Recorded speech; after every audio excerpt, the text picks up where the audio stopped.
ፍሬንድሺፕ ምን ያደርጋል? ህዳሴ ምን ያደርጋል? ወጣቶች ጋር መወያየት ምን ያደርጋል? እንትን ምን ያደርጋል? ማን እንደሆንሽ ታውቂያለሽ? ማን እንደሆንሽ ታውቂያለሽ? ማን እንደሆንሽ ታውቂያለሽ?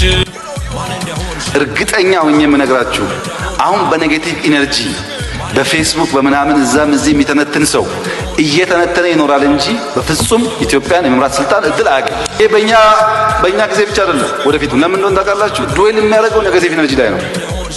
ፍሬንድሺፕ ምን ያደርጋል? ህዳሴ ምን ያደርጋል? ወጣቶች ጋር መወያየት ምን ያደርጋል?